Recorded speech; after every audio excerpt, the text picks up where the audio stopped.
ನಮಸ್ಕಾರ ವೀಕ್ಷಕರೇ, ಜಾನಕಿ ಟಿವಿ ಸುದ್ದಿವಾಹಿನಿಗೆ ಸ್ವಾಗತ. ನಾನು ನಿಮ್ಮ ಎಂ ಮಹದೇವಸ್ವಾಮಿ.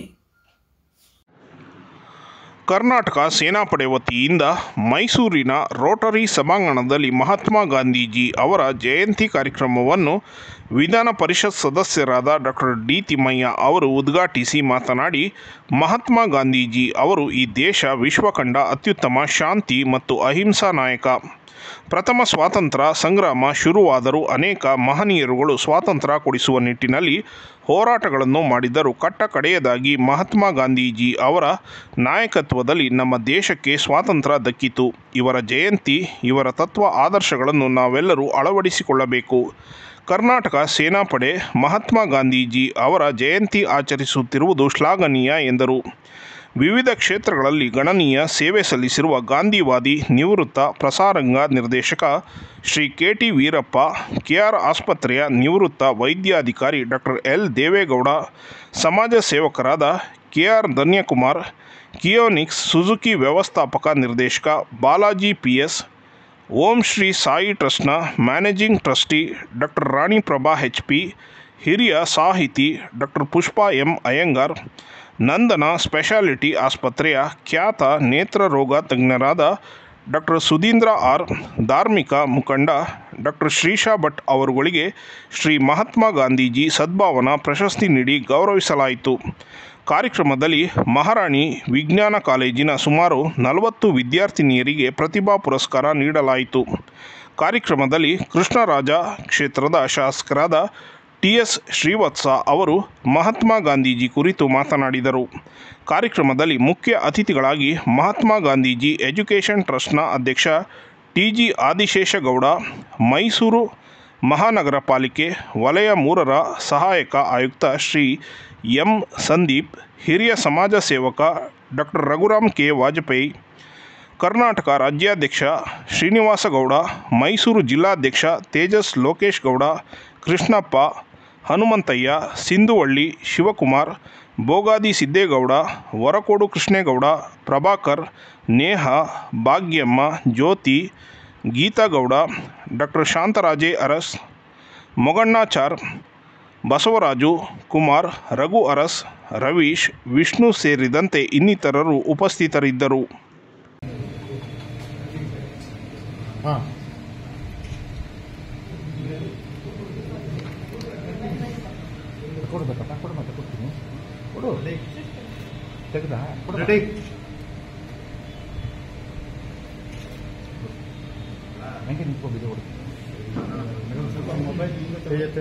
ತಮ್ಮೆಲ್ಲರ ಪರವಾಗಿ ಹುಟ್ಟುಹಬ್ಬದ ಶುಭಾಶಯಗಳನ್ನ ಕೋರ್ತಾ ಇದ್ದೇನೆ. ಹೀಗೆ ಸೇವೆಯನ್ನು ಮಾಡಲಿ ಅಂತ ತಮ್ಗೆ ಹೇಳ್ತಾ ಇದ್ದೇನೆ. ಹಾಗೂ ನಮ್ಮ ಮೈಸೂರಿನ ಹಿರಿಯ ಸಾಹಿತಿಗಳು ಹಾಗೂ ಲೇಖಕರು ಆದಂತಹ ಸಮಾಜ ಸೇವಕರಾದಂತಹ ಡಾಕ್ಟರ್ ಪುಷ್ಪಾ ಎ. ಅಯ್ಯಂಗಾರ್ ಆಗಮಿಸಿದ್ದಾರೆ. ಅವ್ರಿಗೂ ನಾನು ಉಪಯೋಗ ಸುಸ್ವಾಗತವನ್ನು ಕೊಡ್ತಾ ಇದ್ದೇನೆ.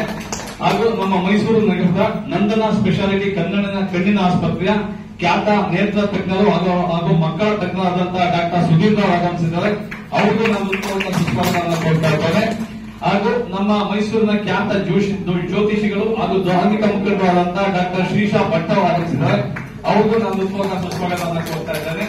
ಹಾಗೂ ಈ ನಮ್ಮ ಕಾರ್ಯಕ್ರಮಕ್ಕೆ ವಿಶೇಷವಾಗಿ ಮಾಧ್ಯಮ ಮಿತ್ರರು, ದೃಶ್ಯ ಮಾಧ್ಯಮದವರು, ಪತ್ರಿಕೋದ್ಯಮದವರು ಆಗಮಿಸಿದ್ದಾರೆ.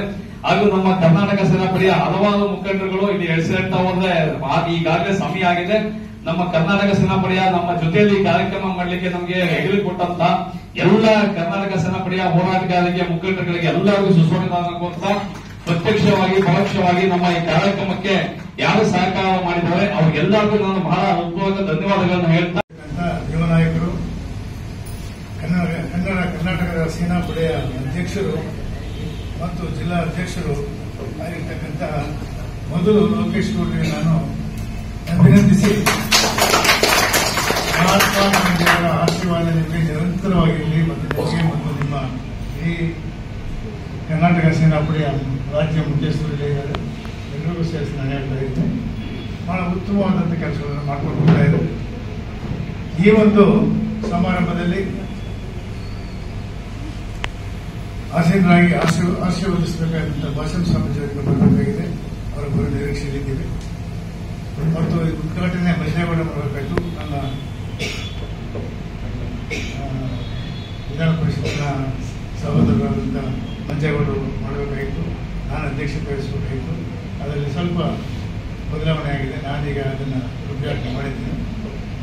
ಅದೇ ರೀತಿ ಶ್ರೀ ವತ್ಸ ಅವರು ನಮ್ಮ ಸ್ನೇಹಿತರು ಹೊರಗೆ ಬರಬೇಕಾಗಿತ್ತು, ಹೊರಗೆ ಬರಲಿಲ್ಲ. ಅವರನ್ನು ಉಪಸ್ಥಿತಿಯಲ್ಲಿ ನಾವು ಮಾಡ್ತಾ ಇದ್ದೇವೆ. ಸೊ ಈ ಪ್ರಪಂಚದಲ್ಲಿ ಎಲ್ಲರೂ ಕೂಡ ಗೌರವಕ್ಕೆ ಪಾತ್ರರಾಗಿರ್ತಕ್ಕಂಥ ಮಹಾನ್ ಚೇತನ.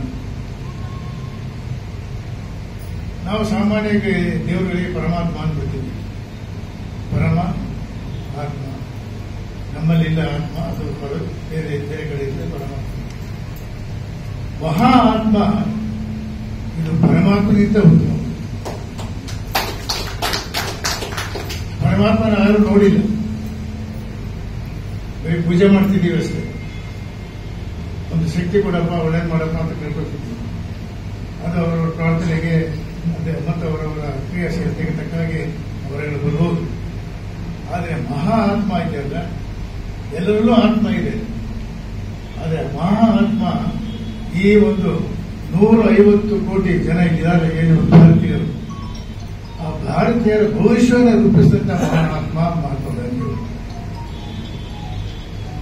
ಗಾಂಧೀಜಿಯವರ ಕೊಡುಗೆ, ಗಾಂಧೀಜಿಯವರ ತ್ಯಾಗ, ಗಾಂಧೀಜಿಯವರ ಹೋರಾಟ, ಗಾಂಧೀಜಿಯವರ ಶ್ರಮ ಈ ದೇಶದಲ್ಲಿ ಯಾರು ಇವತ್ತು ನೆನೆಸ್ಕೊಳ್ತಾರೆ. 250 ವರ್ಷಗಳು ಬ್ರಿಟಿಷರ ಗುಲಾಮರಾಗಿದ್ದಂಥ ಈ ದೇಶವನ್ನ ಮುಕ್ತವಾಗಿ ಮಾಡಿ ಇವತ್ತು ಪ್ರಪಂಚದಲ್ಲಿ 3ನೇ ರಾಷ್ಟ್ರ ಆಗಿರಬೇಕಾದ್ರೆ ಇವತ್ತು ಭಾರತ ಅದಕ್ಕೆ ರೆಡಿಗಳು ಮತ್ತು ಆಶೀರ್ವಾದ ಮತ್ತು ಪ್ರತಿಯೊಂದು ಕೊಟ್ಟಿರ್ತಕ್ಕಂಥವ್ರು ಮಹಾತ್ಮ ಗಾಂಧಿಯವರು. ಮಹಾತ್ಮ ಗಾಂಧಿ ನೆನೆಸೋದೇ ಬಹಳ ಕಡಿಮೆ ಆಗಿದೆ. ಅದೆಲ್ಲವನ್ನೂ ಮಾಡ್ತಿದ್ದಾರೆ. ಆದರೆ ಮಹಾತ್ಮ ಗಾಂಧಿಯವರ ತ್ಯಾಗವನ್ನ ಮತ್ತು ಅವರ ಕೊಡುಗೆಯನ್ನ ಭಾರತದ ಪ್ರತಿಯೊಬ್ಬ ನಾಗರಿಕರು ಕೂಡ, ನೀವು ದೇವರ ಪೂಜೆ ಮಾಡ್ತಿರೋದು ಗೊತ್ತಿಲ್ಲ, ಆದರೆ ನೀವೇನಾದ್ರೂ ಭಕ್ತಿಪೂರ್ವಕವಾದ ವಂದನೆಗಳನ್ನು ಈ ದೇಶದಲ್ಲಿ ಪ್ರತಿಯೊಬ್ಬ ನಾಗರಿಕರು ಕೊಡಬೇಕಾದ್ರೆ ಅದು ಸಲ್ಲಬೇಕಾಗ್ತದೆ ಮಹಾತ್ಮ ಗಾಂಧಿಯವರಿಗೆ. ಇವತ್ತೆಲ್ಲ ನಾವೆಲ್ಲರೂ ಮೊಬೈಲ್ ಇಟ್ಕೊಂಡಿದ್ದೇವೆ. ಇಲ್ಲಿಂದ ಒಂದೇ ಸಲ ಅಮೆರಿಕಕ್ಕೂ ಮಾತಾಡ್ತೀವಿ, ಬೇರೆ ದೇಶಕ್ಕೂ ಮಾತಾಡ್ತೀವಿ. ಸುಮಾರು 40-50 ವರ್ಷಗಳ ಹಿಂದೆ ಹೋದ್ರೆ ಸಾಕು, ಅವತ್ತು ಮೊಬೈಲ್ ಇರ್ತಿಲ್ಲ. ವಿದ್ಯುತ್ ದೊಡ್ಡ ಟೆಲಿಫೋನ್ಗಳು ಕೂಡ ಏನಾದರೂ ಅರ್ಜೆಂಟ್ ಕಾಲ್ ಮಾಡಬೇಕಾದ್ರೆ ನಾವು ಅರ್ಜೆಂಟ್ ಕಾಲ್ ಮಾಡಿ ಡೆಲ್ಲಿಗೆ ಹೋಗಿ ಮಾತಾಡಬೇಕು. ಪತ್ರಗಳು, ಕಾಗದ ಪತ್ರಗಳ ಮುಖಾಂತರ, ಪೋಸ್ಟಲ್ ಮುಖಾಂತರ ಬರ್ತಾ ಇತ್ತು. ಅಂತಹ ದಿನಗಳಲ್ಲಿ ಬ್ರಿಟಿಷರ ವಿರುದ್ಧ ಇಡೀ ರಾಷ್ಟ್ರಾದ್ಯಂತ ಹೋರಾಟ ನಡೆಸಲಿಕ್ಕೆ ಅವರು ಪ್ಲಾನ್ ಮಾಡಿದ್ರು ಅಂತ ಹೇಳಿದ್ರೆ ಲೆಕ್ಕ ಹಾಕೊಳ್ಳಿ ಯಾವ ರೀತಿ ಇರ್ಬೋದು. ಫೋನ್ ಇಲ್ಲ, ಫೋನ್ ಕದ್ದಾಲಿಕೆ ಬ್ರಿಟಿಷರು ಹಿಡಿದಾಕ್ಬಿಡ್ತಾರೆ. ಪೋಸ್ಟ್ ಕಳಿಸಿದ ಪೋಸ್ಟ್ನೆಲ್ಲ ನೋಡಿದವರು ನೋಡ್ತಿದ್ರು. ಮೊಬೈಲ್ ಇಲ್ಲ. ಇಡೀ ರಾಷ್ಟ್ರವನ್ನು ಸಂಘಟನೆ ಮಾಡಬೇಕಾಗಿದ್ರೆ ಅವತ್ತಿನ ದಿವಸ ಅವ್ರ ಶಕ್ತಿ ಎಷ್ಟಿತ್ತು, ಯುಕ್ತಿ ಎಷ್ಟಿತ್ತು, ಯಾವ ರೀತಿ ಅವರು ಸಂಘಟನೆ ಮಾಡಿರ್ಬೋದು, ಯಾವ ರೀತಿ ಇಡೀ ರಾಷ್ಟ್ರದಲ್ಲಿ ಜನತೆಯನ್ನು ಕಟ್ಟಿರ್ಬೋದು, ಸ್ವಲ್ಪ ಊಹೆ ಮಾಡಬಹುದು. ಒಂದು ಕಾಗದ ಕೊಡ್ತಾರೆ, ಬ್ರಿಟಿಷರು ಹಿಡಿದಾಕ್ತಾರೆ. ಒಬ್ಬರು ಕಳಿಸಿದ್ರೆ ಹಿಡಿದಾಕ್ತಾರೆ. ಒಂದು ಊರಿಂದ ಇನ್ನೊಂದು ಊರಿಗೆ ಮೆಸೇಜ್ ಹೋಗ್ಬೇಕು, ಹೋರಾಟ ನಡೆಸಬೇಕು, ಸ್ಟ್ರೈಕ್ ಮಾಡಬೇಕು. ಆ ಶಕ್ತಿಯಲ್ಲಿ ಬರಬೇಕು, ಶಕ್ತಿಯಲ್ಲಿ ಯಾವ ರೀತಿ ಪ್ಲಾನ್ ಮಾಡಬೇಕು, ಯಾವ ರೀತಿ ಮಾಡ್ತಾ ಇದ್ರು, ಅದು ಅದ್ರ ಬಗ್ಗೆ ಯೋಚನೆ ಮಾಡ್ತಾ ಇದ್ರೆ ಪ್ರಧಾನ ಆಗ್ತದೆ. ಆದರೆ ಅದೆಲ್ಲವನ್ನ ಬೇರೆ ಇಡೀ ರಾಷ್ಟ್ರಾದ್ಯಂತ ಕಾಲನಿಗೆ ನಡೆದು ಉಪವಾಸ ಸತ್ಯಾಗ್ರಹ ಮಾಡಿ ಶಕ್ತಿಯನ್ನು ತೋರಿಸಿಕೊಟ್ಟಿರೋ ಮಹಾನ್ ವ್ಯಕ್ತಿ ಮಹಾತ್ಮ ಗಾಂಧಿಯವರು. ಸೊ ಅದರಿಂದ ಅವರನ್ನು ನೆನೆಸ್ತಕ್ಕಂಥದ್ದು ನಮ್ಮೆಲ್ಲರ ಕರ್ತವ್ಯ. ಅವರ ಹೆಸರಲ್ಲಿ ಪ್ರಶಸ್ತಿ ಪಡೆದಿರ್ತಕ್ಕಂಥವರು ಕೂಡ ಬಹಳ ಧನ್ಯರು. ಮಹಾತ್ಮ ಗಾಂಧಿಯವರು ಬೇಕಾದಷ್ಟು ಇರ್ಬೋದು. ಅವರು ಸತ್ಯಾಗ್ರಹ ಇರ್ಬೋದು, ಬ್ರಿಟಿಷರ ಬಗ್ಗೆ ಮಾಡಿರ್ತಕ್ಕಂಥ ಇದಿರ್ಬೋದು, ಇವೆಲ್ಲವನ್ನು ಕೂಡ ಅದನ್ನ ಹೇಳಿಕೊಂಡು ದಿನಗಟ್ಟಲೆ ಮಾತಾಡಬೇಕಾಗ್ತದೆ.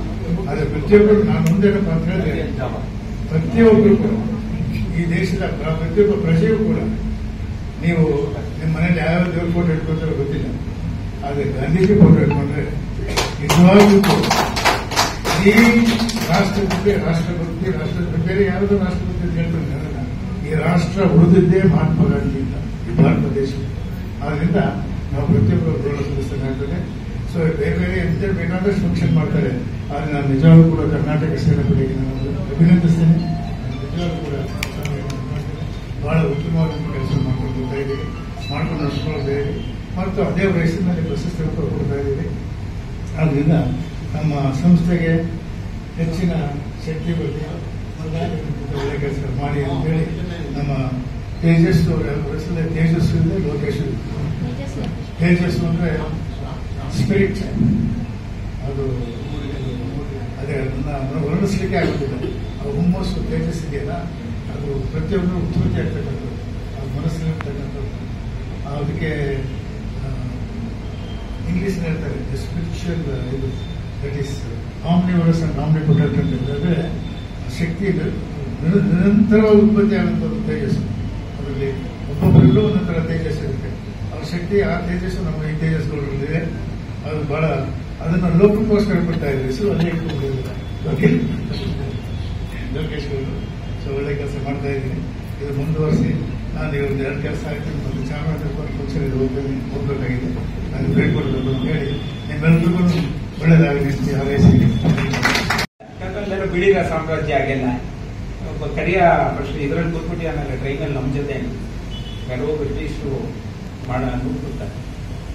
ಇದ್ದಾಗ ಅವ್ರಿಗೆ ಜ್ಞಾಪಕ ಬರೆದು ಚಾಣಕ್ಯರ ಕಥೆ ಗೊತ್ತಿರ್ಬೇಕು ನಿಮ್ಗೆ. ನಂದನರು ಎಷ್ಟು ಅವರ ದೌರ್ಜನ್ಯದಿಂದ ಆ ಮೌರ್ಯ ಎಂಪೈರ್ನ ಬಹಳ ಕಡೆಗಣಿಸಿರ್ತಾರೆ. ಅಂತ ಸಂದರ್ಭದಲ್ಲಿ ಇವರು ಅಲ್ಲಿ ಒಂದು ಕಡೆ ಹೋಗ್ತಿರ್ಬೇಕಾದ್ರೆ ಎಡು ಬಿದ್ಬಿಡ್ತಾರೆ ಚಾಣಕ್ಯರು, ವಿಷ್ಣುಗುಪ್ತ ಅಂತ. ಆಗ ನಂದನರು ನೆಕ್ಬಿಡ್ತಾರೆ, ಹೇ ಅಂತ ನೆಕ್ಬಿಡ್ತಾರೆ. ಅವರ ಜುಟ್ಟು ಕಟ್ಸ್ಕೊಂಡು ಬಿಚ್ಚೋಗ್ಬಿಟ್ಟಿರುತ್ತೆ ಗಂಟು ಕಟ್ಟಿದ್ದು. ಎದ್ದು ಬಿಟ್ಟು ನೋಡ್ಬಿಟ್ಟು ಅವ್ರು ಅಲ್ಲೇ ಹೇಳ್ತಾರಂತೆ, ನೆಕ್ತಾ ಇದ್ದೀರಲ್ವ ನೀವು, ಇಲ್ಲಿ ನಿಮ್ಗೆ ನಾನು ನಿಮ್ಮ ಈ ಡೈನಾಸ್ಟಿನ ಇಳಿಸ್ತೀನಿ, ನಾನು ಮೌರ್ಯ ಎಂಪೈರ್ನ ಇಲ್ಲಿ ಮಾಡೋದಕ್ಕ ಜುಟ್ಟನ್ನ ಕಟ್ಟಲ್ಲ, ನೀವು ನೆಗಾಡಿದಿರಲ್ವಾ ನೋಡಿ ಅಂತ ಹೇಳಿ ನಂತರ ಗೊತ್ತು ಕತೆ. ಅವ್ರನ್ನ ಅವಸಾನ ಆಗುತ್ತೆ, ಮೌರ್ಯ ಎಂಪೈರ್ ಬರುತ್ತೆ. ಹಾಗೆ ಗಾಂಧೀಜಿಗೆ ಅದು ಜ್ಞಾಪಕ ಬರುತ್ತೆ. ನನ್ನನ್ನ ಸರಿಯಾದ ತಡ್ಬಿಟ್ಟಿದಾರಲ್ಲ ಇವರು ಸೂರ್ಯ ಮುಳುಗದ ಸಾಮ್ರಾಜ್ಯ ಅಂತ ಹೇಳ್ಕೊಂಡು ಕುಣಿದಾಡ್ತಾ ಇದ್ದಾರೆ. ಇವರ ಸಾಮ್ರಾಜ್ಯ ಮುಳುಗಿಸ್ತೀನಿ, ಮಾಡ್ತೀನಿ, ಇಂಡಿಯಾಕ್ಕೆ ಹೋಗಿ ನಾನು ಮಾಡ್ತೀನಿ ಅಂತ ಹೇಳಿ ನೋಡಿ ಎಷ್ಟು ಒಂದು ಹಠ, ದಿಟ್ಟವಾದ ಶಪಥ. ಅದೇ ಮುಂದೆ ಅವ್ರಿಗೆ ಇಲ್ಲಿ ನಮ್ಮ ಭಾರತಕ್ಕೆ ಮರಳಿದ ಮೇಲೆ ಬ್ರಿಟಿಷರು ಏನು ನಮ್ಮನ್ನೆಲ್ಲ ಗುಲಾಮರು ಮಾಡ್ಕೊಂಡಿದ್ರು, ಅವರ ಅವಸಾನಕ್ಕೆ, ಅವರ ಆಡಳಿತಕ್ಕೆ ಪರಿಸಮಾಪ್ತಿ ಮಾಡಿದಂತ ಮಹಾನ್ ಮೇರು ನಮ್ಮ ನಾಯಕರಾಗಿದ್ದಂಥವ್ರು ಮಹಾತ್ಮ ಗಾಂಧೀಜಿ ಅಂತ ಹೇಳಿದ್ರೆ ನಿಜವಾಗ್ಲೂ ಸಂತೋಷ ಆಗುತ್ತೆ ಅವ್ರನ್ನ ನೆನಪಿಸ್ಕೊಳ್ಳೋದು. ಮತ್ತೆ ಗಾಂಧೀಜಿಯವರು ನಮ್ಮ ವೀರಪ್ಪಾಜಿಗಳ ಗೊತ್ತು, ನಾವೆಲ್ಲ ಅವರೇನು ಸಾಮ್ರಾಜ್ಯ ವಿಸ್ತರಣೆಗೆ ಹೋಗ್ಲೇ ಇಲ್ಲ. ಇರುವ ನಮ್ಮ ಭಾರತ ದೇಶ, ಆಗ ಪಾಕಿಸ್ತಾನ ಬಾಂಗ್ಲಾದೇಶ ನಮ್ಮ ಜೊತೆನೆ ಇತ್ತು. ನಾವು ಸಾಮ್ರಾಜ್ಯಕ್ಕೆ ವಿಸ್ತರಣೆಗೆ ಹೋಗೋದು ಬೇಡಿ, ನಾವು ಶಾಂತಿ ಪ್ರಿಯರು, ನಾವು ಭಾರತೀಯರು. ನಾವು ಏನಿದ್ರು ಇರೋ ದೇಶನ ಈ ಗುಲಾಮಗಿರಿಯಿಂದ ಅವ್ರನ್ನ ಓಡಿಸೋಣ, ನಮ್ಮ ದೇಶ ನಾವೇ ಆಳಕ್ಕೆ ನಾವು ಸಮರ್ಥರಿದ್ದೀವಿ, ಇವ್ರು ಯಾರೋ ಹೊರಗಡೆಯವ್ರು ಬಂದು ಆಡ್ತಾ ಇದ್ದಲ್ಲ ಅಂತ ಹೇಳಿ ಅವರು ಯಾವುದೇ ಸಾಮ್ರಾಜ್ಯ ವಿಸ್ತರಣೆಗೆ ಹೋಗಲಿಲ್ಲ. ಇನ್ನೂ ಸ್ವಾತಂತ್ರ್ಯ ಬಂದ ಮೇಲೆ ಅವರಿಬ್ಬರು ಪಾಲ್ ಕೇಳಿದ್ರು ಪಾಕಿಸ್ತಾನದವ್ರು. ಹೇಗೆ ನಮ್ಮ ಮನೆಗಳಲ್ಲಿ ನಮ್ಮ ಅಣ್ಣ ಪಾಲ್ ಕೇಳ್ತಾರೆ, ಕೊಡಲೇಬೇಕಾಗುತ್ತೆ, ಏನ್ ಮಾಡೋಕ್ಕಾಗುತ್ತೆ ಸರ್, ಆಗಲ್ಲ. ಪಾಕಿಸ್ತಾನದವರು ಇಲ್ಲ ನಾವು ಬೇರೆ ಹೋಗ್ತೀವಿ, ದಯಮಾಡಿ ನಮ್ಗೆ ಕೊಡಿ ಅಂದ್ರು. ಕೆಲವರೆಲ್ಲ ದೂರ್ತಾರೆ. ಈಗ ನಿಜವಾಗ್ಲೂ ಅದೆಲ್ಲ ಸರಿಯಲ್ಲ. ಅವತ್ತು ಪರಿಸ್ಥಿತಿ ನಿಜವಾಗಿ ಅರವಿಂದ್ ಅವರು ಗೊತ್ತದು. ನಮ್ಮ ಮನೆಗಳಲ್ಲೇ ನಾವು ನಮ್ಮ ಪಾಲ್ ಕೇಳಿದಾಗ ನಮ್ಮ ತಂದೆ ನಾವು ಕೊಡದೇ ಇರಕ್ಕಾಗುತ್ತೆ, ನಮ್ಮ ಅಣ್ಣ ತಮ್ಮಂದ್ರಿಗೆ ಕೊಡ್ತೀವಿ. ಹಾಗೆ ಆಯ್ತಪ್ಪ ಹೋಗಿ ಅತ್ತಗೆ ಹೇಳಿ ಮೌಂಟ್ಬೇಟನ್ನ ನಾವಿದ್ದು ಅವ್ರ ಪಾಲ್ ಕೊಟ್ಬಿಟ್ಟು ಕಳಿಸಿದ್ರು. ಯಾವುದೇ ಸಾಮ್ರಾಜ್ಯ ವಿಸ್ತರಣೆಗೆ ಹೋಗ್ಲಿಲ್ಲ. ರಕ್ತ ರಹಿತ ಕ್ರಾಂತಿ, ಅದೆಲ್ಲ ಐಸ್ಟಿನ್ ಅವ್ರು ಹೇಳ್ತಾರೆ, ದೊಡ್ಡ ವಿಜ್ಞಾನಿ ಅವತ್ತಿನ ಕಾಲಕ್ಕೆ ಹೇಳ್ತಾರೆ ಅವರು. ನಾನು ಎಲ್ಲ ಇಡೀ ವಿಶ್ವದ ಜಗತ್ತಿನ ಜಾಗತಿಕ ಇತಿಹಾಸ ಓದಿದ್ದೀನಿ, ಆದ್ರೆ ಒಂದು ದೇಶದಲ್ಲಿ ರಕ್ತ ರಹಿತವಾಗಿ ಈ ರೀತಿ ಅಧಿಕಾರ ಹಸ್ತಾಂತರ ಆಯ್ತು, ಒಂದೇ ಒಂದು ಕಟ್ಟು ರಕ್ತನೂ ಹರಿಸದೆ ಅಂತ ಹೇಳಿದ್ರೆ ಏನು ವಿಸ್ಮಯ ಆಯ್ತು. ಹೀಗೂ ಆಗೋದುಂಟೆ. ಅದಕ್ಕೆ ಕಾರಣೀಭೂತನಾದ ಆ ಮಹಾತ್ಮ ಗಾಂಧಿ ಅನ್ನೋ ವ್ಯಕ್ತಿ ಏನು ಒಂದು ಚೋಟುದ್ದ ಎದ್ರೆ ಮೇಲೆ ವಸ್ತ್ರ ಇಲ್ಲ, ನಮ್ಮ ಗುರುಗಳು ಹಿಡ್ಕೊಂಡಿರೋ ಒಂದು ದಂಡಿ ಯಾತ್ರೆ ತಂದು ಅವರು ಒಂದು ದಂಡ ಇಟ್ಕೊಂಡು ನೇರ ದಂಡಿ ಯಾತ್ರೆ ಅಂತಲೇ ಮಾಡಿದ್ರು ಅವರು. ಹಾಗೆ ಬರೀ ಅಂತ ಒಂದು ಸರಳ ವ್ಯಕ್ತಿತ್ವದಲ್ಲಿ ದೇಶವನ್ನ ಆ ಗುಲಾಮಗಿರಿಯಿಂದ ವಿಮೋಚನೆಗೊಳಿಸೋದ್ರಲ್ಲ ನಿಜವಾಗ್ಲೂ ಇದು ಅತ್ಯಂತ ವಿಸ್ಮಯಕಾರಿ ಅಂತ ಹೇಳಿ ಅವರ ಚರಮಗೀತೆಯಲ್ಲಿ ಗಾಂಧೀಜಿಯವರು ಸುತ್ತಾಗ ಅವರ ಒಂದು ಚರಮ ನುಡಿಗಳಲ್ಲಿ ಬರೀತಾರೆ. ಇಂತಹ ಒಬ್ರು ವ್ಯಕ್ತಿ ನಿಜವಾಗಿ ನಮ್ಮ ಭಾರತವನ್ನು ಅರ್ಪಿಸಿದಂತಹ ವ್ಯಕ್ತಿ. ಗ್ರಾಮ ಸ್ವರಾಜ್ಯ ಹಾಗೆಲ್ಲ ಈಗ ರಾಜರುಗಳ ಆಡಳಿತ ಇರ್ತಿತ್ತು, ಆದ್ರೆ ಎಲ್ಲೂ ನ್ಯಾಯಾಲಯಗಳು ಅಂತ ಇರ್ತಿರ್ಲಿಲ್ಲ. ರಾಜರೇ ನ್ಯಾಯ ಕೊಡುವಂಥದ್ದು. ಆಮೇಲೆ ಸೆರೆಮನೆಗಳು ಇವತ್ತಂತರ ಜೈಲುಗಳು ಎಲ್ಲಿರ್ತಿತ್ತು, ಎಲ್ಲೋ ಅರಮನೆಗೆ ಸೇರಿದಾಗ ಒಂದಷ್ಟು ಸೈಡ್ ನಲ್ಲಿ ಒಂದಷ್ಟು ಅರಮನೆ 500 ಚಿಲ್ಲರೆ ರಾಜ ಪ್ರಭುತ್ವಗಳಿದ್ವಾಗ, ಇದರಲ್ಲದೆ ಪಾಳ್ಯಗಾರಗಳು, ಸಾಮಂತ ರಾಜರುಗಳು ಇಂಥವರೆಲ್ಲ ಇರ್ತಾ ಇದ್ರು. ಭಾರತ ಅಂದ್ರೆ ಅದು ಗ್ರಾಮ ಸ್ವರಾಜ್ಯ. ಎಲ್ಲ ಗ್ರಾಮದಲ್ಲೇ ತೀರ್ಮಾನ ಆಗ್ಬಿಡುದು. ಅಲ್ಲಿಯ ಒಬ್ರು ಪಟೇಲರು ಇರ್ತಿದ್ರು, ಪೊಲೀಸ್ ಪಟೇಲ ಅಂತ, ಸಿವಿಲ್ ಪಟೇಲ ಅಂತ, ಏನೇ ಬಂದ್ರು ಅವರೇ ವಿದ್ಯಾವಂತರಾಗಿರ್ತಿರ್ಲಿಲ್ಲ. ಆದ್ರೆ ತಿಳುವಳಿಕಸ್ತರು, ಎಲ್ಲ ವಿವೇಕಸ್ತರು ಜನ.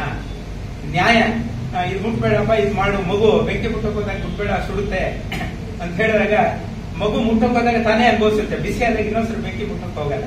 ಹಾಗೆ ನ್ಯಾಯ ಯಾವುದು, ಧರ್ಮ ಯಾವುದು, ಅನ್ಯಾಯ ಯಾವುದು, ಅಧರ್ಮ ಯಾವುದು ಅಂತ ತಿಳ್ಕೊಳಕ್ಕೆ ಏನು ದೊಡ್ಡ LLB ದೊಡ್ಡ ಜಡ್ಜೆ ಆಗ್ಬೇಕು ಅಂತ ಏನಿಲ್ಲ. ಸಾಮಾನ್ಯ ವಿವೇಕ ವ್ಯಕ್ತಿಗೂ ಅರಿವಾಗುತ್ತೆ.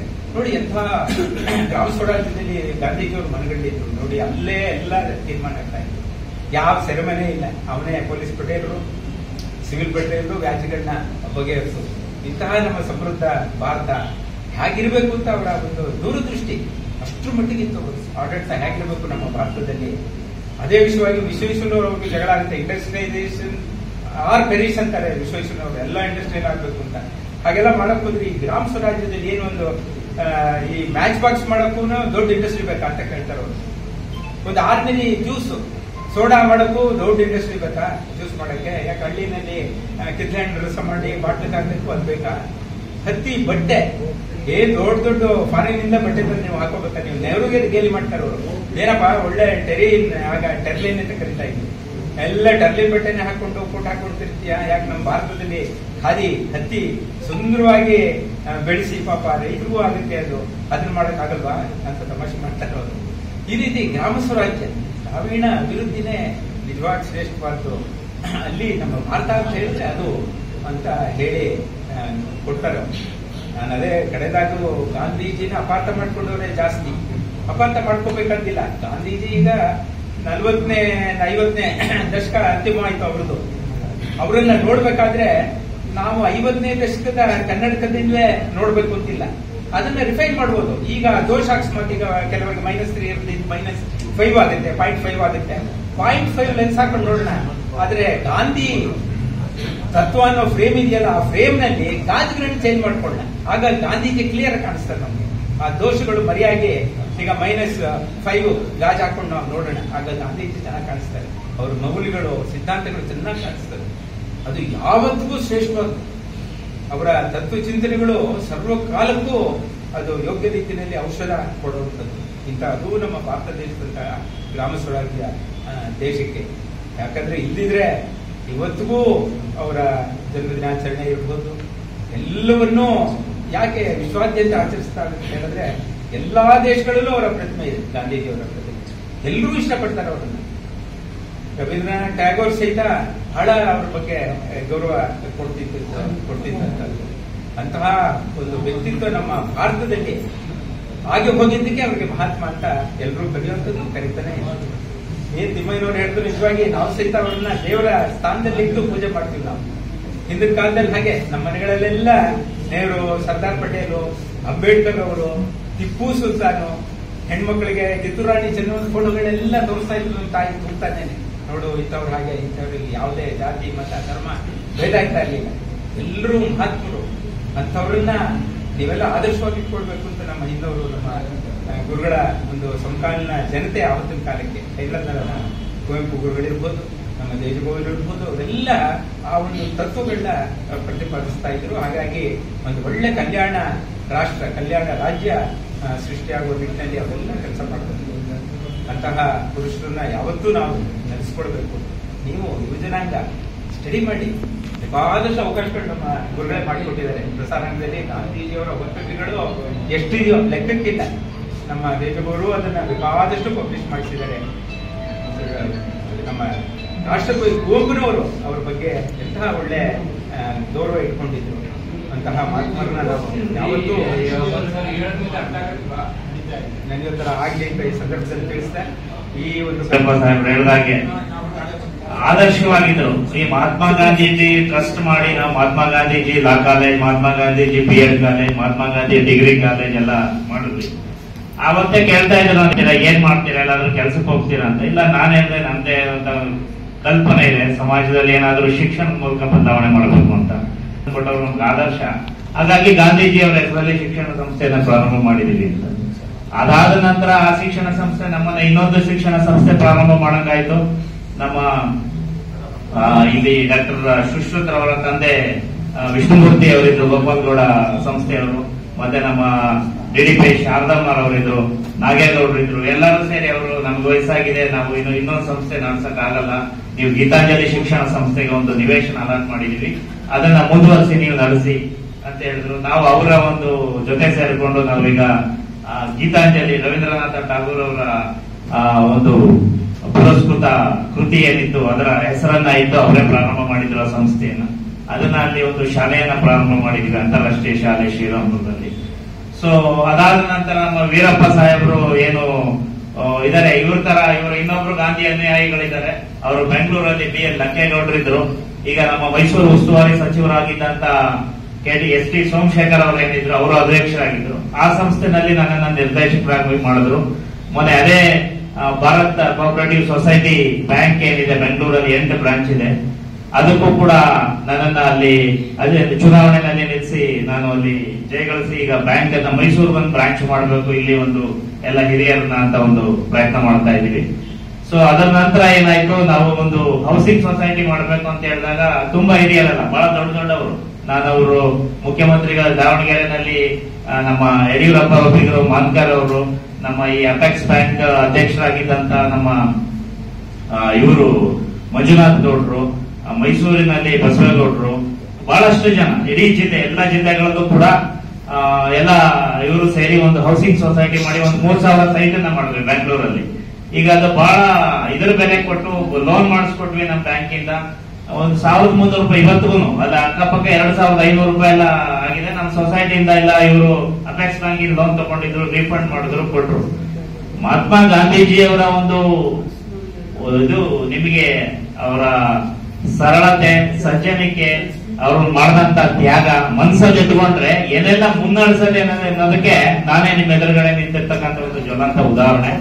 ನನಗೆ ಹಲವಾರು ವಿಚಾರ ಮಾತಾಡೋದು ಇದೆ, ಆದ್ರೆ ಮಾತಾಡಕ್ ಹೋಗಲ್ಲ. ಭವಿಷ್ಯದ ಜನಾಂಗ ನಮ್ಮ ಮುಂದೆ ಏನ್ ಕೂತಿದ್ರಿ ಶಿಕ್ಷಣವನ್ನ ಕಲ್ತಂತವ್ರು, ನೀವು ಆತ್ಮವಿಶ್ವಾಸವನ್ನ ಇಟ್ಕೊಳ್ಳಿ. ಯಾರು ನಿಮ್ಮನ್ನ ಇದ್ ಮಾಡೋದಕ್ಕಾಗಲ್ಲ. ಎಂತ ಹುದ್ದೆಯನ್ನ ಬೇಕಾದ್ರೂ ನೀವು ಪ್ರಬಲ ಹಿಂದೂ ಸಾಮ್ರಾಜ್ಯ ನಿರ್ಮಾಣ ಮಾಡ್ತಾ ಇದೀವಿ, ಅಲ್ಲಿ ದಾಳಿಕೋರರು ಬರ್ತಾ ಇದ್ದಾರೆ ಅಂತೇಳಿ ಒಂದು ದೊಡ್ಡ ಸಾಮ್ರಾಜ್ಯವನ್ನ ಕಟ್ತಾರೆ. ಈಗ ನಮ್ಮ ವಾಜಪೇಯಿ ಸಾಹೇಬ್ರು ಹೇಳಿದಾಗೆ ಮೌರ್ಯ ಸಾಮ್ರಾಜ್ಯ ಏನು ಸ್ಥಾಪನೆ ಆಯ್ತು ಗುಪ್ತರ ಸಾಮ್ರಾಜ್ಯದ ವಿರುದ್ಧ, ಹೇಗಾಯ್ತದು? ಏನಿಲ್ಲ, ಇವರು ಚಾಣಕ್ಯರ ಕರ್ಕೊಂಡ್ಬಂದ್ರು, ಇವನೇ ನೀನ್ ನಾಳೆ ಕಟ್ಟಿಗೆ ಹೊಡಿತಾ ಇದ್ದವನೇ ನಿನ್ನ ಸಾಮ್ರಾಜ್ಯದ ರಾಜ ಅಂದ್ರು. ದೊಡ್ಡ ಸಾಮ್ರಾಜ್ಯ ನಿರ್ಮಾಣ ಆಗೋಯ್ತು ಮೌರ್ಯ ಸಾಮ್ರಾಜ್ಯ, ವರ್ಷಗಳ ಆಳಿತು. ಹಾಗಾಗಿ ನಾವು ಆತ್ಮವಿಶ್ವಾಸ ಕಳ್ಕೊಳ್ಳೋದು ಬೇಡ. ಬಡತನ ಇರುತ್ತೆ, ತೊಂದರೆ ಇರುತ್ತೆ, ಅಥವಾ ಎಷ್ಟೋ ಕಡಿಮೆ ಮಾರ್ಕ್ಸ್ ಬಂದ್ಬಿಟ್ಟಿರುತ್ತೆ, ಅಥವಾ ಜೀವನದಲ್ಲಿ ಏನೋ ಸಮಸ್ಯೆ ಆಗಿರುತ್ತೆ, ಸಂಸಾರದಲ್ಲಿ ಏನೋ ಸಮಸ್ಯೆ ಇರುತ್ತೆ. ಅದಕ್ಕೆಲ್ಲ ಸಣ್ಣ ಪುಟ್ಟ ವಿಚಾರಗಳದು. ನಾವು ದೊಡ್ಡದಾಗ ಆಲೋಚನೆ ಮಾಡಿದ್ರೆ ದೊಡ್ಡದಾಗಿ ಬೆಳಿತೀರಿ, ದೊಡ್ಡ ಅವಕಾಶಗಳನ್ನ ಪಡ್ಕೊತೀರಿ. ನಮ್ಮ ನಿನ್ನೆ ತೇಜಸ್ ಲೋಕೇಶ್ ಗೌಡರು ಡಾಕ್ಟರ್ ಭೇಟಿ ಮಾಡಿದ್ರು. ಅವರು ಅಂದ್ರೆ ಕನ್ನಡ ಸಂಸ್ಕೃತಿ ಇಲಾಖೆ ಪ್ರಿನ್ಸಿಪಲ್ ಸೆಕ್ರೆಟರಿ ಅವರು ಈಗ ಹಾಲಿ. ಅವರು ಕನ್ನಡ ಸಂಸ್ಕೃತಿ ಇಲಾಖೆ ಮಿನಿಸ್ಟರ್ ಬಿಟ್ರೆ ನಮ್ಮ ಡಾಕ್ಟರ್ ವೆಂಕಟೇಶ್ ಅವರು ನಮಗೆ ಬಹಳ ಆತ್ಮೀಯರು. ಯಾವ್ದೋ ಒಂದು ಖಾಸಗಿ ಕಾರ್ಯಕ್ರಮಕ್ಕೆ ಬಂದಿದ್ರು, ಇವ್ರು ಪರಿಚಯ ಮಾಡಿಸ್ದೆ. ಎಷ್ಟು ಆತ್ಮೀಯವಾಗಿ ಮಾತಾಡಿದ್ರು ಅಂದ್ರೆ ಕನ್ನಡ ಸೇನಾನಿಗಳು ಹೋರಾಟಗಾರರ ಬಗ್ಗೆ ಅವರು ಇಲ್ಲ, ಸರ್ಕಾರ ಬಹಳ ಇದು ಮಾಡಿದೆ, ಯಾವುದೇ ಹೋರಾಟ ಕೇಸು ಇದನ್ನೆಲ್ಲ ವಾಪಸ್ ತೆಗೆದಿದ್ದಾರೆ. ನಿಜ, ನನಗೆ ಅನ್ಸುತ್ತೆ ಕನ್ನಡ ಹೋರಾಟಗಾರರು ಬೇಕು. ಅವರಿಂದ ಬೆಂಗಳೂರು ಕನ್ನಡ ಭಾಷೆ ಉಳಿದಿರ್ತಕ್ಕಂಥದ್ದು, ಬೆಳಗಾವಿ ಉಳಿದಿರ್ತಕ್ಕಂಥದ್ದು ನಾವು ಮನಸ್ಸಲ್ಲಿ ನಿಟ್ಕೋಬೇಕು. ನಾವು ತಾಯಿ ನುಡಿಯನ್ನೇ ಮಾತಾಡ್ತಾ ಇದೀವಿ ಕನ್ನಡ ಭಾಷೆ, ಅದಕ್ಕೆ ವಿಶೇಷವಾದಂತ ಬೆಲೆ ಇದೆ, ಮಾನ್ಯತೆ ಇದೆ, ಇತಿಹಾಸ ಇದೆ. ಸೊ ನಾನು ಮೊನ್ನೆ ಯಾವುದೋ ಜಾರ್ಜಿಯಾ ಅರ್ಮೇನಿಯಾ ಪ್ರವಾಸ ಹೋಗಿದ್ದೆ. ಅಲ್ಲಿ ಹೇಳ್ತಾ ಇದ್ರು ನಮ್ದು ಬರ್ಜುಮಿ, ಬಾತುಮಿ ಈ ತರ ಸಿಟಿಗಳಿದಾವೆ ಅಂತ ಜಾರ್ಜಿಯಾದವರು, ಅರ್ಮೇನಿಯಾದವರು ಹೇಳ್ತಾರೆ. ನೋಡಿ, ನಮ್ದು ಹರಾರತ್ ಅಲ್ಲಿ ಮೌಂಟ್ ಹರಾರತ್ ಅಂತ ಒಂದು ಪರ್ವತ ಇದೆ, ಅದು ಬೈಬಲ್ ಅಲ್ಲಿ ಬಂದಿದೆ, ಅಷ್ಟು ಇತಿಹಾಸ ಇದೆ. ಅಂದ್ರೆ 2500 ವರ್ಷ. ನಮ್ದು ಕರ್ನಾಟಕದ ಕನ್ನಡ ಭಾಷೆಗೆ 2500 ವರ್ಷ ಇತಿಹಾಸ ಇದೆ. ಅದಕ್ಕಿಂತ ನಮ್ದು ಶಾಸನಗಳಿದಾವೆ, ಉಲ್ಲೇಖಗಳಿದೆ, ಬರವಣಿಗೆ ಇದೆ, ಲಿಪಿ ಇದೆ, ಮಾತಾಡ್ತಾ ಇದ್ದಾರೆ, ವಿಶ್ವ ಮಾನ್ಯತೆಯನ್ನ ಪಡೆದಿದೆ. ಅಂತ ಕನ್ನಡದ ಸೇನಾಧಿಪತಿಗಳು ಹೋರಾಟಗಾರರು ನೀವಿರ್ತಕ್ಕಂಥದ್ದು ನಿಜಕ್ಕೂ ನಮ್ಗೆಲ್ಲ ಹೆಮ್ಮೆ, ನಿಮ್ ಬಗ್ಗೆ ಅಭಿಮಾನ. ನಾವು ನಿಮ್ ತರ ನೇರವಾಗಿ ತೊಡಗಿಸ್ಕೊಳ್ಳೋದು ನಿಮ್ಮಿಂದ ನಾವು ಇರ್ತೀವಿ. ತನು ಮನ ಧನ ಅರ್ಪಣೆ ಮಾಡಕ್ಕೆ ನಾವು ತಯಾರಿದ್ದೀವಿ, ಬನ್ನಿ. ಹಾಗಾಗಿ ಇಂಥ ಕಾರ್ಯಕ್ರಮಗಳನ್ನ ಆಯೋಜನೆ ಮಾಡಿ ಭವಿಷ್ಯದ ಮಕ್ಕಳಿಗೆ ಏನಿದ್ದಾರೆ ಅಲ್ಲಿ ಬಂದಿರತಕ್ಕಂಥವ್ರು ಅವರಿಗೆ ಉತ್ತೇಜನವನ್ನ ಕೊಡೋಣ. ಇದೊಂದು ಸಾಮಾಜಿಕ ಸಂಘಟನೆಯಾಗಿ ರೂಪಿಸಿ. ಆಮೇಲೆ ನಂದು ಒಂದೇ ಒಂದು ಕೊನೆಯ ಮಾತು, ಬಹುಶಃ ನನಗೆ ದುಃಖಕರವಾಗಿದೆ. ಬಹಳಷ್ಟು ಸಲ ನಾವು ನಮ್ದು ಇದೇ ತರ ಒಂದು ಆರ್ಗನೈಸೇಷನ್ ಇದೆ, ನರಳ್ಕು ಅಂತ, national real estate development council ಅಂತ. ಅಲ್ಲಿ ನಮ್ಮ ಸಾಹೇಬ್ರು ವಾಜಪೇಯಿ ಸಾಹೇಬ್ರು ಹೇಳಿದ್ರು, ಅವರು ಕಡಾಯಿನಲ್ಲಿ ಎಲ್ಲ ಭೇಟಿ ಮಾಡಿದೀವಿ ಅಂತ. ನಾವು ಮೈಸೂರಿನ ಅಭಿವೃದ್ಧಿ ಬಗ್ಗೆ ಒಂದು ಕನ್ಸಂಟ್ರೇಟ್ ಮಾಡಿದ್ವಿ. ಸಣ್ಣ ಪುಟ್ಟ ಬದಲಾವಣೆ. ಸ್ನೇಹಿತರೆ, ನಾನು ಇದನ್ನ MLC ಅವ್ರ ಮುಂದೆ ಹೇಳ್ಬೇಕು ಅಂತಿದ್ದೆ, ಅವ್ರು ಹೊರಟೋದ್ರು. ನನ್ನ ಮಾಧ್ಯಮ ಮಿತ್ರರಿದ್ರೆ ಬೇಕಿದ್ರೆ ಇದನ್ನ ಪತ್ರಿಕೆ ಮುಖಾಂತರ ಹೇಳಲಿ. ಇಲ್ಲಿ ಮೈಸೂರು ಮೂಡ ಕಮಿಷನರ್ ಆಗಿದ್ರು ಮಹೇಶ್ ಅವರು ಬಹಳಷ್ಟು ನನಗೆ ಬಹಳ ಆತ್ಮೀಯ ಸ್ನೇಹಿತರು. ನಾನು ಬಹಳಷ್ಟು ಕಂಟ್ರಿಗಳಿಗೆ ಇನ್ವೆಸ್ಟ್ಮೆಂಟ್ ಸಮಿತಿಗೆ ಹೋಗಿದ್ದೀನಿ. ಒಂದೇ ಒಂದು ಪ್ರಶ್ನೆ ಕೇಳ್ತಾರೆ, I have an international airport in your city ಅಂತ ಕೇಳ್ತಾರೆ. ನಮ್ಮಲ್ಲಿ ಇಲ್ಲ ಅಂದ್ರೆ ಯಾರು ಇನ್ವೆಸ್ಟ್ಮೆಂಟ್ ಮಾಡಕ್ ಬರಲ್ಲ. ಇವತ್ತು ಇನ್ಫ್ರಾಸ್ಟ್ರಕ್ಚರ್ ಕಾರಿಡಾರ್ ಅಂತ ಏನಿದೆ, ಮೈಸೂರಲ್ಲಿ ಒಂದು ಇಂಟರ್ನ್ಯಾಷನಲ್ ಏರ್ಪೋರ್ಟ್ ಮಹಾರಾಜರು ಮಾಡಿರ್ತಕ್ಕಂಥದ್ದು. ಸುಮಾರು ಒಂದು 200-300 ಎಕರೆ ಅಕ್ವೈರ್ ಮಾಡಿ ಅವತ್ತಿನ ದೂರದೃಷ್ಟಿನಲ್ಲಿ ಏರ್ಪೋರ್ಟ್ ಮಾಡ್ಬಿಟ್ಟಿದ್ದಾರೆ. ನಾವು ಇವತ್ತು ಕೇವಲ 50 ಎಕರೆ ಅಕ್ವೈರ್ ಮಾಡಿ ಕೊಟ್ಟುಬಿಟ್ರೆ ಏರ್ಪೋರ್ಟ್ ಇಂಟರ್ನ್ಯಾಷನಲ್ ಆಗ್ಬಿಡ್ತದೆ. ಡೆವಲಪ್ಮೆಂಟ್ ನೀವು ಕಣ್ಣು ಮುಚ್ಚಿ ಬಿಡಿಸೋದ್ರಲ್ಲಿ ಡೆವಲಪ್ಮೆಂಟ್ ಆಗುತ್ತೆ. ಈ ಭವಿಷ್ಯದ ಜನಾಂಗ ಏನಿದೆ, ಕೂತ್ಕೊಂಡು 1 ಲಕ್ಷ 2 ಲಕ್ಷ ಉದ್ಯೋಗವನ್ನ ಸರ್ಕಾರಿ ಅಂತೆ ಪ್ರೈವೇಟ್ ಉದ್ಯೋಗದಲ್ಲಿ ಅವರು ಜೀವನ ಮಾಡ್ತಕ್ಕಂಥದ್ದು ದೊಡ್ಡ ಅವಕಾಶ ಸೃಷ್ಟಿ ಆಗ್ತದೆ. ಈಗ ಪೆರಿಫೆರಲ್ ರಿಂಗ್ ರೋಡ್ ಏನಿದೆ, ಪೆರಿಫೆರಲ್ ರಿಂಗ್ ರೋಡ್ ಮೂಡಾದವರು ಎಸ್ಟಿಮೇಟ್ ಮಾಡಿದ್ದಾರೆ.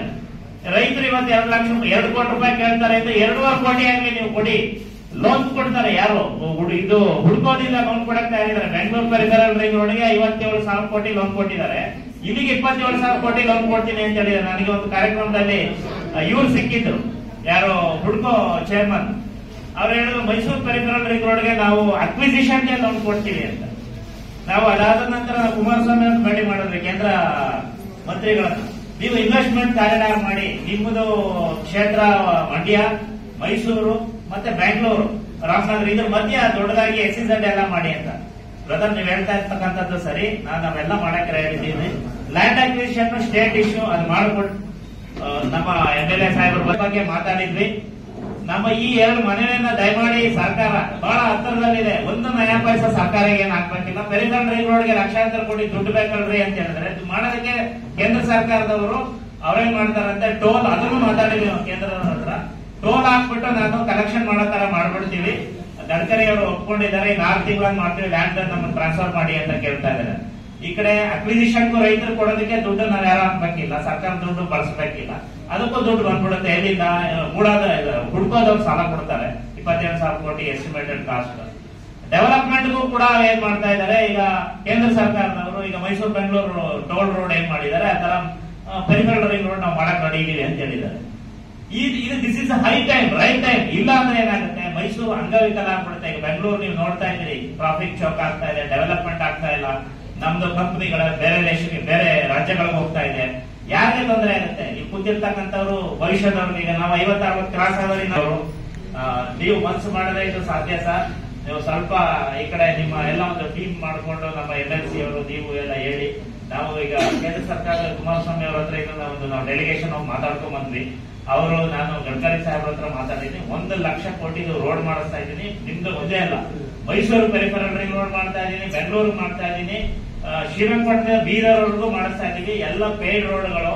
ಇವತ್ತು ನಮ್ಮ ಇಂಡಿಯಾ ಪ್ರಾಸ್ಪರಿಟಿ ಇದೆ, ದುಡ್ಡಿದೆ, ಓಡಾಡ್ತಾರೆ. ಇಲ್ಲಿದವ್ರಿಗೆ ಸೈಡ್ ಅಲ್ಲಿ ಫ್ರೀ ರೋಡ್ ಮಾಡ್ತೀವಿ.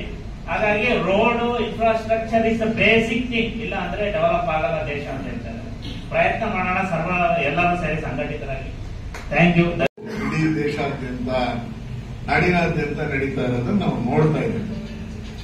ಇತ್ತೀಚೆಗೆ ನಮ್ಮೊಬ್ಬ ಶಾಸಕರು JDS-ನ ಈಗಿನ JDS ಪಕ್ಷದ ನಾಯಕರಾಗಿರುವಂತ ಶ್ರೀಯುತ ಸುರೇಶ್ ಬಾಬು ಅವರು ಮಾತಾಡ್ತಾ ಒಂದು ವಿಷಯವನ್ನ ತಂದ್ರು. ಏನಂದ್ರೆ, ಇಡೀ ಕರ್ನಾಟಕದಲ್ಲಿ ಸುಮಾರು 50 ಜನ ಪುಣ್ಯ ಪುರುಷರದ್ದು ಜಯಂತಿಗಳ ಆಚರಣೆ ಆಗುತ್ತೆ. ಹಾಗಾಗಿ ಒಂದೊಂದೇ ದಿವಸ ಎಲ್ಲ ಪುಣ್ಯ ಪುರುಷರ ಆಚರಣೆ ಮಾಡೋ ಬದಲು ಇಡೀ ರಾಜ್ಯದಲ್ಲಿ ಒಂದೇ ದಿವಸ ಎಲ್ಲಾ ಪುಣ್ಯ ಪುರುಷರದ್ದು ಬೆಳಗ್ಗೆಯಿಂದ ಸಂಜೆವರೆಗೆ ವಿವಿಧ ಕಾರ್ಯಕ್ರಮಗಳನ್ನ ಮಾಡಿದ್ರೆ ಚೆನ್ನಾಗಿರುತ್ತೆ ಅನ್ನುವಂತ ಕಾನ್ಸೆಪ್ಟ್ ಇಟ್ಕೊಂಡು ನವೆಂಬರ್ 26ನೇ ತಾರೀಕು ಅವರ ಕ್ಷೇತ್ರದಲ್ಲಿ ಒಂದು ಕಾರ್ಯಕ್ರಮವನ್ನ ಆಯೋಜನೆಯನ್ನ ಮಾಡ್ತಾ ಇದ್ದಾರೆ. ಇದರ 30 ಸಮಾಜದ ಮುಖಂಡರುಗಳನ್ನ ಕರೆದು ನಿಮ್ಮ ಅಭಿಪ್ರಾಯ ಕೊಡಿ ಅಂತ ಕೇಳಿ ರಾಜ್ಯದಲ್ಲಿ ಒಂದೇ ವೇದಿಕೆಯಲ್ಲಿ ಒಂದೇ ದಿವಸ ಕಾರ್ಯಕ್ರಮವನ್ನ ಯಾಕೆ ಮಾಡಬಾರದು ಅನ್ನುವಂತ ವಿಷಯವನ್ನ ಇಟ್ಕೊಂಡು ಮುಂದುವರಿತಾ ಇದ್ದಾರೆ ಬಂಧುಗಳೇ. ಇವತ್ತು ರಾಜ್ಯದ್ದು ದೇಶದ್ದು ವಿಷಯಗಳು ನಾನೇನ್ ಮತ್ತಿಲ್ಲಿ ಮಾತಾಡಿದ್ರೆ ರಾಜಕೀಯ ಅಂತ ಆಗ್ಬಿಡುದು. ನಾವೇನ್ ಮಾತಾಡಿದ್ರು ಒಬ್ಬ ಶಾಸಕನಾಗಿ ಮಾತಾಡಿದ್ರೆ ಆತರ ಅಂತ ಆಗ್ಬಿಡುದು. ಆದ್ರೆ ಇವತ್ತು ದೇಶದ ಉದ್ದಗಲಕ್ಕೆ ನೀವು ನೋಡಿದಾಗ ನಮ್ಮ ಭೂಮಿ ಅಷ್ಟೇ ಇದೆ, ನಮ್ಮ ಲ್ಯಾಂಡ್ ಅನ್ನೋದು ಅಷ್ಟೇ ಇದೆ. ಆದ್ರೆ ಅದರ ಭಾಗಗಳಲ್ಲಿ ನಾವು ಕಳ್ಕೊತಾ ಇರೋದು ಎಷ್ಟು. ಇವತ್ತು ನನ್ನಂತ ನೂರಾರು ರಾಜಕಾರಣಿಗಳನ್ನ ತಯಾರು ಮಾಡಬಹುದು, ಆದ್ರೆ ರೈತರನ್ನ ತಯಾರು ಮಾಡಕ್ಕಾಗತ್ತಾ? ರೈತರನ್ನ ತಯಾರು ಮಾಡುವಂತದ್ದು ಎಲ್ಲಿದೆ ಇವತ್ತು? ನೀವು ಅಲ್ಲಿಯ ಉಳುವ ಭೂಮಿಯೂ ಇಲ್ಲದೇನೆ ನಮಗೆ ಎಲ್ಲವನ್ನೂ ನಾವು ಡೆವಲಪ್ಮೆಂಟ್ ಅಭಿವೃದ್ಧಿ ಎನ್ನುವ ಹೆಸರಿನಲ್ಲಿ ಅನೇಕ ಸಂದರ್ಭದಲ್ಲಿ ಅನೇಕ ಜಾಗಗಳನ್ನ ಕಬಳಿಸ್ಕೊಳ್ಳುವಂತ ಅಥವಾ ಅದನ್ನ ಬೇರೆ ಬೇರೆ ಕೈಗಾರಿಕೆ ಹೆಸರಿನಲ್ಲಿ ಬಳಸ್ಕೊಳ್ಳುವಂತದನ್ನ ಮಾಡ್ತಾ ಮಾಡ್ತಾ ಮಾಡ್ತಾ ಇವತ್ತೆಲ್ಲ ನಾವು ಅಗ್ರಿಕಲ್ಚರ್ ಲ್ಯಾಂಡ್ ಅನ್ನೋದು ರೈತಾಪಿ ಜನ ಏನು ಬೆಳೀತಾ ನಾವೆಲ್ಲರೂ ಏನು ಅನ್ನವನ್ನ ಊಟ ಮಾಡ್ತಾ ಇದ್ದೀವಿ. ಅದಕ್ಕೆ ಈ ಪ್ರಮಾಣದಲ್ಲಿ ಏನು ಭೂ ಪರಿವರ್ತನೆ ಆಗ್ತಾ ಆಗ್ತಾ ಹೋದ್ರೆ ಎಲ್ಲೋ ಒಂದ್ ದಿವಸ ನಾವೆಲ್ಲರೂ ಊಟಕ್ಕೆ ಅನ್ನಕ್ಕೆ ಪರದಾಡಬೇಕಾದಂತ ಪರಿಸ್ಥಿತಿ ಬರುತ್ತೇನೋ ಅನ್ನುವಂತ ಭಯ ಕಾಡ್ತಾ ಇದೆ ಇವತ್ತು. ನೋಡಿ, ಮೊದಲು ಮೈಸೂರಿನಲ್ಲಿ ಪಿಂಜರಾಪೋಲ ಎನ್ನುವಂಥದ್ದು ಏನಿದೆ, ಸುಮಾರು ಪ್ರತಿನಿತ್ಯ ಅಂದಾಜು ಪ್ರಕಾರ ಒಂದು 70 ಟನ್ನಷ್ಟು ಸಗಣಿ ಶೇಖರಣೆ ಆಗ್ತಾ ಇತ್ತು. ಮತ್ತು ಅದು ಪಕ್ಕದ ಬೇರೆ ಬೇರೆ ಜಿಲ್ಲೆಗಳಿಗೆ ರಾಜ್ಯಗಳಿಗೆ ಗೊಬ್ಬರ ಅನ್ನುವಂಥದ್ದನ್ನ ತೆಗೆದುಕೊಂಡು ಹೋಗ್ತಾ ಇದ್ದಂತ ಕಾಲ ಇತ್ತು. ಇವತ್ತು ಬರ್ತಾ ಬರ್ತಾ ಬರ್ತಾ ಗೊಬ್ಬರಕ್ಕೆ ಡಿಮ್ಯಾಂಡ್ ಇಲ್ಲದೆ ಇರುವ ಪರಿಸ್ಥಿತಿಯನ್ನ ನಾವು ನೋಡ್ತಾ ಇದ್ದೀವಿ.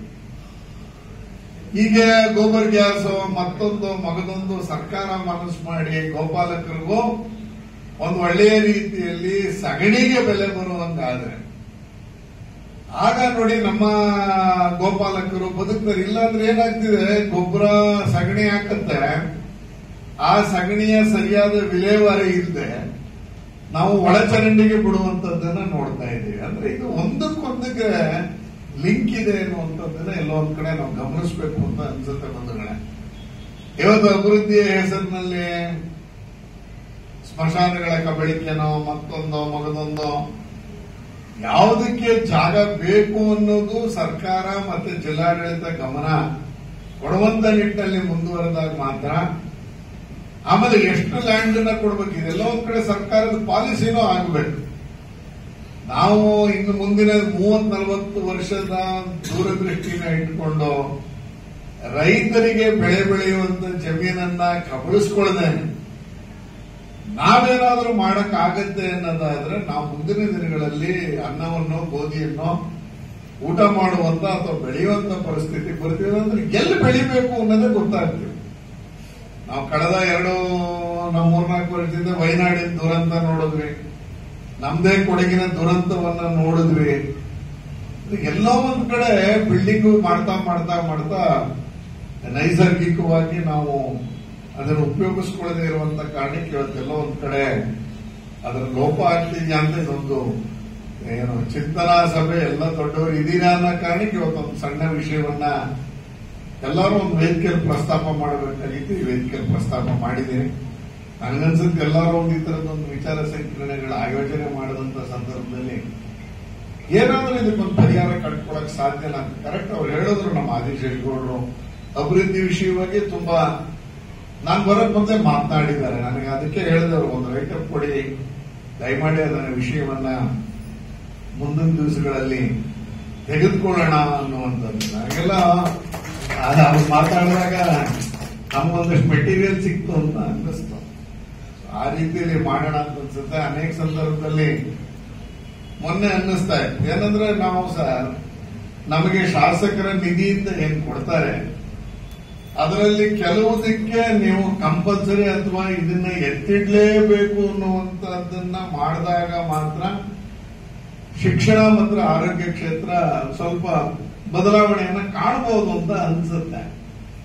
ಇಲ್ಲ ಅಂತಂದ್ರೆ ವಿವೇಚನೆ ಕೊಟ್ಟಾಗ ಶಾಸಕರಿಗೆ ವಿವೇಚನೆಯ ಕೋಟಾದಡಿಯಲ್ಲಿ ನಾವು ಸಮುದಾಯವನ್ನ ಇನ್ನೊಂದರ ಗಮನದಲ್ಲಿ ಇಟ್ಕೊಂಡು ಮಾಡ್ತಾ ಇದ್ದೇವೆ. ಆದ್ರೆ ಶಿಕ್ಷಣ ಕ್ಷೇತ್ರಕ್ಕೆ ಮತ್ತೆ ಆರೋಗ್ಯ ಕ್ಷೇತ್ರಕ್ಕೆ ನಮ್ಮ ಹತ್ರ ಇರುವಂತ 224 ಪ್ಲಸ್ 75 ಜನ MLCಗಳನ್ನು ಸೇರಿಸಿದ್ರೆ 1 ವರ್ಷದಲ್ಲಿ ನೀವು ಮಿನಿಮಮ್ ಇಷ್ಟನ್ನ ಶಿಕ್ಷಣಕ್ಕೆ ಕೊಡಬೇಕು, ಆರೋಗ್ಯ ಕ್ಷೇತ್ರಕ್ಕೆ ಕೊಡಬೇಕು ಅಂತ ಎಲ್ಲಾದ್ರೂ ಒಂದ್ ಕಡೆ ಕಡ್ಡಾಯ ನಿಯಮವನ್ನ ಸರ್ಕಾರ ಮಾಡಿದ್ದೆ. ಆದ್ರೆ ಏಕದಮ್ 224 ವಿಧಾನಸಭಾ ಕ್ಷೇತ್ರದಲ್ಲಿ 75 MLCಗಳು ತೆಗೆದುಕೊಳ್ಳುವಂತ ಆಯ್ದ ವಿಧಾನಸಭಾ ಒಳಗಡೆ ನನಗನ್ಸುತ್ತೆ ಶಿಕ್ಷಣಕ್ಕೆ ಮತ್ತೆ ಆರೋಗ್ಯಕ್ಕೆ ಒಂದಷ್ಟು ಚಾಲನೆ ಕೊಡುತ್ತೆ ಅಂತ ಅನ್ಸುತ್ತೆ. ಬರುವಂತ ದಿವಸಗಳಲ್ಲಿ ಈ ವಿಷಯದ ಬಗ್ಗೆ ಸ್ವಲ್ಪ ಗಂಭೀರವಾದಂತ ಚರ್ಚೆಯನ್ನ ವಿಧಾನಮಂಡಲದಲ್ಲಿ ಮಾಡಬೇಕು ಅಂತ ಅಂದ್ಕೊಂಡಿದ್ದೀನಿ. ತಮ್ಮೆಲ್ಲರಿಗೂ ಮತ್ತೊಮ್ಮೆ ಶುಭಾಶಯಗಳನ್ನ. ಮಹಾತ್ಮ ಗಾಂಧೀಜಿ ಜನ್ಮದಿನದ ಸಂದರ್ಭವನ್ನು ಉಪಯೋಗಿಸಿಕೊಂಡು ಮೈಸೂರಿನ ಪ್ರಮುಖರನ್ನ ಗುರುತಿಸಿ ಮತ್ತು